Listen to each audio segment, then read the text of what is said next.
Bismillahirrahmanirrahim. Assalamualaikum warahmatullahi wabarakatuh. Satya Dharma Pramuka, salam Pramuka. Kembali lagi bersama kakak Muhammad Felis Putra Akbar. Kakak alumni SMP Negeri 76 tahun 2008 dan kakak anggota dan Apala angkatan G19. Baik adik-adik, bagaimana kabar kalian semua di rumah? Kakak harapkan baik-baik saja dan sehat selalu dalam kondisi bumi yang kurang baik seperti ini. Kita doakan semoga bumi kita segera membaik dan kita bisa berkumpul lagi bersama di sekolah. Kita latihan bersama di sekolah tanpa harus belajar jarak jauh seperti ini. Di minggu lalu kita sudah mempelajari teori tali menali secara materi atau secara tulisan dan bentuk praktek. Nah, di minggu ini bersama kakak kita akan kupas tuntas bagaimana caranya tali menali dalam kehidupan kita sehari-hari, baik itu dari simpul maupun dari ikatan.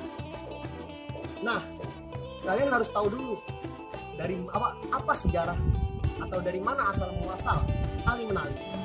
Baik adik-adik, sejarah pembuatan tali dan menali. Tali dan temali ini pertama kali diperkenalkan oleh W.H. Couters, seorang ahli kimia, dan diproduksi oleh E. Dupont de Meraux & Co. pada tahun 1983. Baik, selanjutnya tali dan temali dari bahan sintetis, khususnya nilon. Nah, pada awalnya diproduksi untuk kepentingan militer dan pelaut saja. Kemudian dengan semakin berkembangnya kegiatan yang mengarah ke alam terbuka, maka tali menali ini pun mulai dikenal oleh pegiat alam bebas. Di samping itu juga, tali menali ini juga mengalami perkembangan dalam konstruksi dan bahan pembuatannya. Nah, tadi sudah kakak jelaskan tentang asal dan sejarah ditemukannya tali menali. Dalam kehidupan sehari-hari, kita masih kurang memahami antara simpul, ikatan, dan tali. Nah, di sini akan jelaskan perbedaannya. Tali itu adalah bendanya, simpul itu adalah mengikat antara tali dan tali. Lalu untuk ikatan itu adalah antara tali dengan tongkat. Jadi adik-adik sekarang tahu ya perbedaan antara simpul dan ikatan. Jadi jangan sampai ada kesalahan lagi. Oke? Lalu pada kesempatan hari ini kita akan mempraktekkan beberapa simpul dan beberapa ikatan. Nah, untuk simpul yang kita akan pelajari hari ini, yang pertama ada simpul mati, simpul hidup, simpul pangkal, simpul jangkar, simpul anyam, anyam berganda, anyam merantai, simpul tiang, simpul kembar, simpul tarik, dan simpul tambat. Untuk ikatannya sendiri kita akan mempelajari yaitu ikatan cangga, ikatan kaki tiga, ikatan talang, dan ikatan silang. Oke. Nah, kita akan memulai dari simpul dulu adik-adik. Ini kita akan mempelajari simpul hidup terlebih dahulu. Perhatikan baik-baik adik-adik simpul hidup. Nah, untuk simpul hidup ini ialah simpul yang mana dilepasnya mudah tetapi kuat dalam pengikatannya. Biasanya simpul hidup dipergunakan untuk mengikat hewan maupun mengikat ketiang. Jadi seperti ini ya contohnya adik-adik dari simpul hidup. Selanjutnya kita akan mempelajari simpul mati. Perhatikan, nah simpul mati ini berfungsi untuk mengakhiri sebuah ikatan. Nah, biasanya simpul mati ini untuk menyambung dua utas tali yang sama besarnya dan yang mudah licin. Nah, perhatikan baik-baik, untuk simpul mati ini tidak sama dengan simpul anyam. Selanjutnya kita akan mempelajari simpul pangkal. Simpul pangkal ini terbilang sangat mudah. Nah, perhatikan baik-baik. Biasanya simpul pangkal dipergunakan untuk mengawali ikatan ataupun mengakhiri ikatan. Biasanya para pramuka atau para pelaut menggunakan simpul pangkal ini di kehidupannya masing-masing. Dan ini terbilang sangat kuat untuk mengawali atau untuk mengawali sebuah simpul atau ikatan. Perhatikan, nah ini contohnya. Nah, simpul pangkal juga terbilang apabila dipergunakan atau apabila langsung ditongkat, ya seperti ini gitu contohnya ya. Diperhatikan ya adik-adik. Selanjutnya kita akan mempelajari simpul jangkar. Oke, perhatikan. Biasanya simpul jangkar ini dipergunakan untuk membuat tandu. Nah, kadang juga kita sering melihat simpul jangkar di layar-layar kapal ya kan. Nah, ini juga berfungsi fungsinya sangatlah penting. Ya, diperhatikan cara membuatnya seperti ini. Oke. Ya. Oke, selanjutnya simpul tarik. Perhatikan, biasanya adik-adik banyak yang keliru antara simpul tarik dan simpul pangkal. Makanya perhatikan baik-baik terkait simpul tarik dan simpul pangkal ini ya. Nah, simpul tarik ini biasanya dipergunakan untuk mengikat hewan atau mengikat suatu benda di tiang agar mudah atau mudah bebas bergerak, khususnya untuk hewan ya adik-adik. Lihat bedanya simpul tarik dan simpul pangkal. Simpul tarik menyisakan dua utas di ujungnya atau kayak tonjolan gitu di ujungnya. Oke, perhatikan lagi baik-baik, sekali lagi ya kakak ulangi seperti ini. Nah, lihat beda simpul tarik dan simpul pangkal. Kalau simpul pangkal untuk mengawali dan mengakhiri ikatan tanpa ikatan. Nah, untuk simpul tarik ini dipergunakan untuk ke hewan atau binatang agar dia mudah atau bebas bergerak. Lihat. Nah, ini contohnya. Simpul anyam. Selanjutnya adalah simpul anyam. Ini hampir sama seperti simpul mati, tapi ada bedanya. Perhatikan baik-baik, kakak akan membuatnya di bawah. Baik, perhatikan cara membuat simpul anyam. Nah, simpul anyam ini biasanya dipergunakan untuk menyambung dua utas tali yang sama besarnya dalam keadaan kering. Lihat ya, caranya hampir sama seperti simpul mati tapi berbeda. Nah, dia jatuhnya bentuknya kayak rapih, lebih rapih sedikit dari simpul mati. Kalau simpul mati kan dia kayak mematikan. Oke, kakak ulang. Ini cara membuat simpul anyam ya. Ujung tali dimasukkan, lalu diputar ke bawah, lalu dimasukkan ke dalam sela-sela tadi. Nah, jadi bentuknya seperti ini adik-adik. Jadi jelas ya bedanya simpul mati dan simpul anyam. Jadi jangan sampai ada yang keliru di simpul mati dan simpul anyam. Adalah simpul anyam berganda. Perhatikan baik-baik, kakak akan membuatnya di bawah. Nah, untuk membuat simpul anyam berganda ini biasanya dipergunakan untuk menyambung dua utas tali yang sama besarnya dalam keadaan basah. Caranya hampir sama seperti membuat simpul anyam tunggal ya, atau simpul anyam biasa. Cuma bedanya dia digulung sekali lagi dan dimasukkan. Jadi dia kayak berganda banget gitu. Jadi kelihatan ya lebih efektif lah kalau untuk dibandingkan simpul anyam tunggal. Nah, misalnya adik-adik mau nyambungin tali jemuran, bisa menggunakan simpul anyam ya. Dalam keadaan kering basah juga sebenarnya sama aja bisa. Nah, lihat kayak orang lagi caranya. Oke, ini. Nah, lihat hasilnya jadinya seperti ini. Ya, adik-adik perhatikan. Selanjutnya ada simpul anyam berantai. Perhatikan, simpul anyam berantai ini tergolong sulit, tapi bagi yang sudah biasa ini sangatlah mudah cara membuatnya. Pertama-tama kita membuat simpul hidup di ujung, lalu kita membuat simpul hidup lagi, ambil di bawah sampai dia membentuk rantai. Nah, fungsi dari simpul rantai ini adalah untuk memendekkan tali atau agar tali terlihat rapi ketika di dalam suatu ikatan.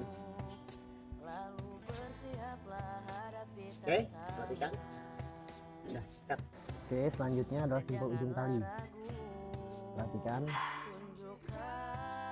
Nah, caranya sangat mudah. Cukup tekuk tali yang di ujungnya, lalu diputer tali yang satunya lagi ya. Digulung-gulung aja gitu, kayak ngegulung biasa sampai ujung ya. Nah, fungsinya biasanya dipergunakan untuk menutupi atau menyambung tongkat yang retak atau yang mau patah. Ini sering kakak gunakan juga sih kalau lagi latihan kan biasanya tuh banyak yang patah tuh tongkat kan. Biasanya kakak sambung dengan atau menutupinya dengan simpul ujung tali ini. Ya, diperhatikan. Lalu ujungnya kita tarik, masukin. Ya, ini sementara kakak buat simpel aja ya, agar lebih cepat. Ya, nah itu. Nah, ya, tuh kan. Kuat juga sih sebenarnya. Oke, baik. Oke, selanjutnya adalah simpul kembar. Nah, perhatikan baik-baik cara membuat simpul kembar. Membuat simpul kembar ini tergolong sangatlah mudah. Kegunaannya biasanya dipergunakan untuk menyambung dua tali yang sama besarnya. Nah, dia caranya kayak gini nih. Tuh. Nah, masukin. Nah, kita buatnya hal yang sama, hal yang serupa di ujung tali yang satunya lagi gitu. Nah, oke, baik. Nah, ini. Oke, jadi bisa ditarik dan tarik ujung sama ujungnya. Ada simpul tambak, ya, simpul yang akan kita pelajari terakhir pada hari ini. Perhatikan baik-baik adik-adik. Ya, perhatikan baik-baik caranya bawah. Terus kita alurnya kayak diputer-puter gimana gitu ya, dimasukin lagi, keluarin gitu. Nah, sampai membuat gulungan seperti ini. Gampang ya adik ya, ya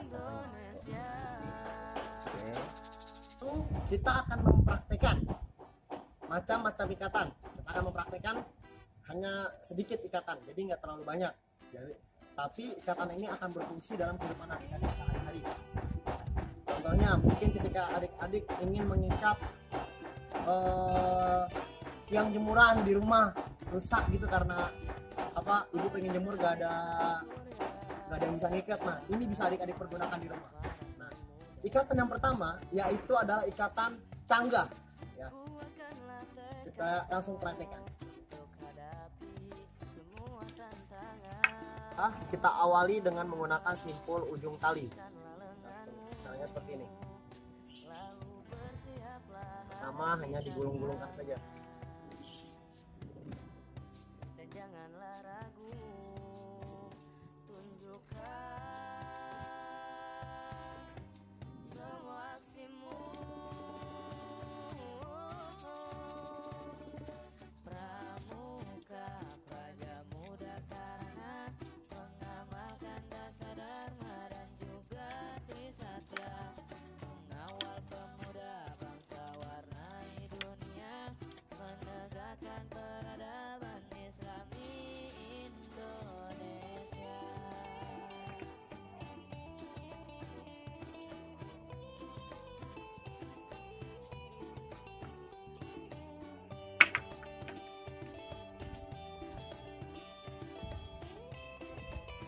Bisa kita akhiri dengan simpul mati, lalu sisanya kita selipkan di mana. Nah, ini bentuk simpul ikatan canggah. Oke. Dah. Selanjutnya ada ikatan palang. Nah, ikatan palang ini kita awali dengan simpul pangkal dan kita akhiri dengan simpul pangkal juga. Oke. Perhatikan baik-baik. Kita taruh simpul pangkal di tongkat bawah.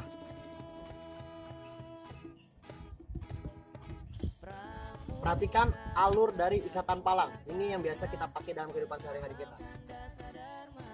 Dari sini kita ke bawah. Kita ambil tali yang dari sini.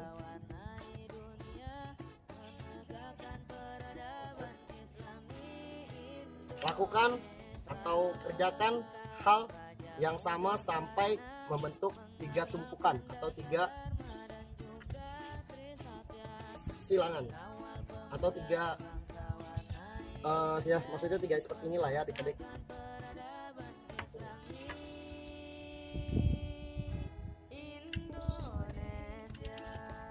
Nah, setelah serasa atau merasa ini sudah 3 tumpukan, kita kunci. Kalau biasanya bahasa teman-teman pramuka itu kita cekik ya, atau kita beri cincin agar memperkuat ikatan kita. Lakukan hal yang sama, lilit seperti ini sampai 3 kali atau 2 kali sampai talinya mencukupi untuk diakhiri simpul pangkal juga. Kita kunci, jangan lupa.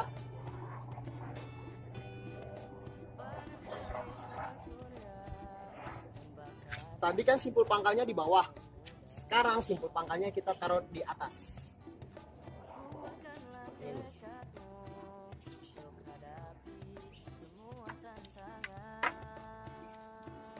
Ini hasilnya.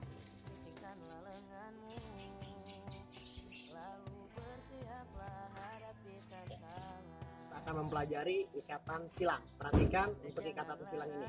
Ikatan silang kita awali dengan simpul tambat. Menyilang dari satu sisi sebelah sini ke arah sisi sebelah sini. Kita menggunakan simpul tambat.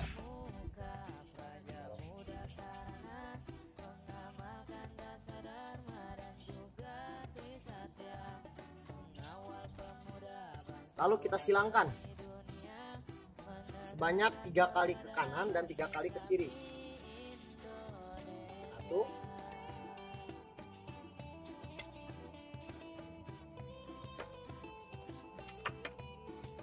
2, 3. Lalu dari bawah kita putar, kita silang seperti ini. Lakukan hal yang sama sebanyak 3 kali. 1,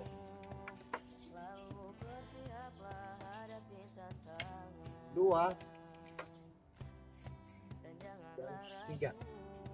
Setelah itu kita akhiri dengan seperti biasa, kita kunci dan kita ikat pangkal. Nah, untuk pangkal di simpul silang ini tergolong terserah, bebas, bisa di bawah bisa di atas karena kita awalinya dengan simpul tambat.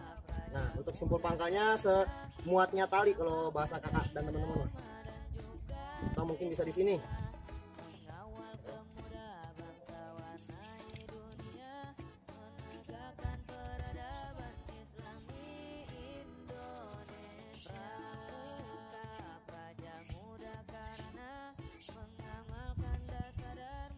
Nah, biasanya tali bekas simpul sangga ini kita selipkan atau kita atur supaya serapih mungkin. Bisa seperti ini, dan masih banyak cara untuk merapikan dari simpul sisaan dari simpul tambat tadi.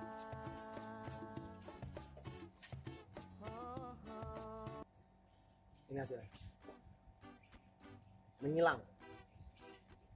Oke kan. Ada ikatan kaki 3 ya. Untuk ikatan kaki 3 biasa seperti biasa kita awali dengan simpul pangkal dan kita akhiri juga dengan simpul pangkal. Perhatikan baik-baik cara kakak membuat kaki 3. Simpul pangkal,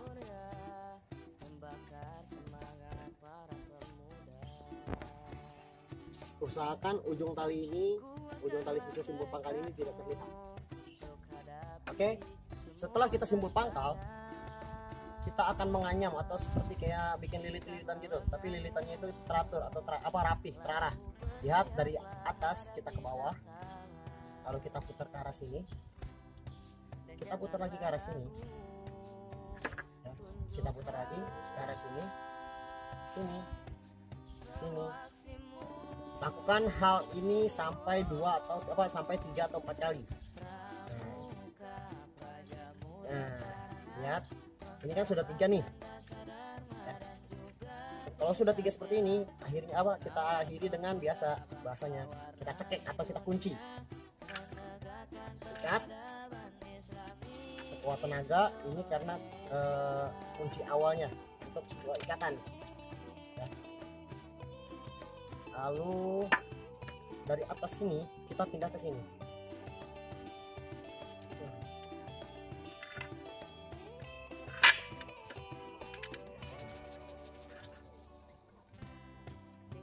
Dua kali cukup. Kita akhiri dengan simpul pangkal kembali. Kan awalnya di sini, berarti simpul pangkal akhirnya harus ada di sini.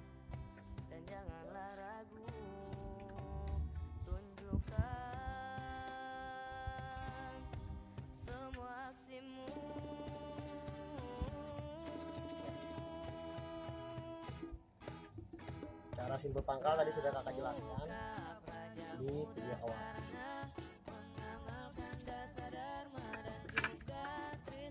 caranya seperti ini. Harusnya ini tali ini bisa cukup. Mungkin karena kakak potongnya salah, jadi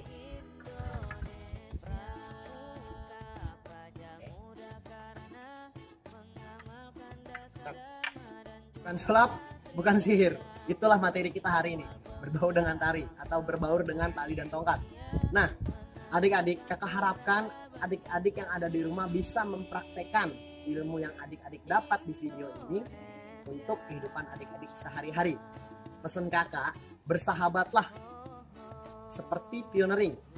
Kuat karena tali dan tongkat, tidak perlu paku dan palu untuk menyakiti. Mungkin itu aja dari kakak. Ya. Satyaku kudarmakan, dharmaku kubaktikan. Salam pramuka.